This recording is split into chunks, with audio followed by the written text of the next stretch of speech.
ఏనుగుల పరుగు పందెం ఇది ఎక్కడని ఆలోచిస్తున్నారా? మన దేశంలోనే కేరళలోని గురువాయూర్ అనే గుడిలో ఏటా ఏనుగుల పరుగు పందెం నిర్వహిస్తారు.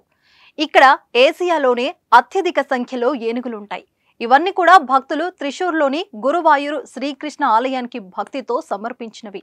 వీటి మధ్య ప్రతి ఏటా గురువాయూర్ అనయట్టం అనే పోటీ జరుపుతారు. అంటే ఏనుగుల మధ్య పరుగు పందెం పోటీ. సిఎంఆర్ షాపింగ్ మాల్ మన హైట్ నగర్ లో భాగ్యలత కమాన్ పక్కన ఫిబ్రవరి 29న ప్రముఖ సినీ తారలచే గొప్ప ప్రారంభం.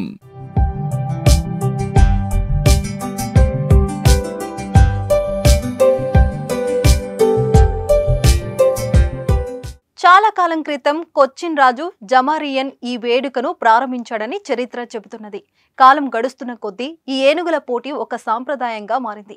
దాదాపుగా 12,000 పౌండ్ల బరువుండే ఈ దృఢమైన ఏనుగుల మధ్య పరుగు పందెం పోటీ చూడడానికి చాలా దూరం నుండి భక్తులు వస్తారు. ఈ పరుగు పందెం ఏటా కుంభం నెలలో నిర్వహిస్తారు. కుంభం నెల అనగా కేరళ క్యాలెండర్ ప్రకారం ఫిబ్రవరి మార్చి మధ్యలో వస్తుంది. గురువాయూర్ దేవస్థానం దక్షిణ భారతదేశంలోని శ్రీకృష్ణ ఆలయాలలో చాలా విశిష్టమైనది.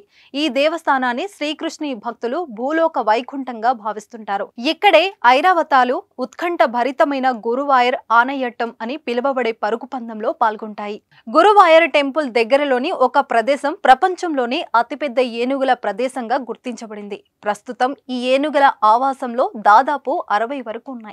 వీటిని సాంప్రదాయ పద్ధతిలోనే చూసుకుంటారు. అంటే వీటికి పెట్టే ఫుడ్ కానీ అవసరమైన మందులు కానీ ఆయుర్వేద పద్ధతినే అనుసరిస్తారు. భక్తులు సమర్పించిన ఈ ఏనుగుల మధ్య పరుగు పందెం పోటీ పెట్టి గెలిచిన ఏనుగుకు ఆ సంవత్సరం మొత్తం గురువాయూర్ టెంపుల్లో జరిగే ఉత్సవాలలో దేవుణ్ణి ఊరేగించే అవకాశాన్ని ఇస్తారు. ఈ సంవత్సరం జరిగిన పోటీలో గోపీ కన్నన్ అనే ఏనుగు నెగ్గి దేవుణ్ణి తనపై ఊరేగించే అవకాశాన్ని గెలుచుకుంది.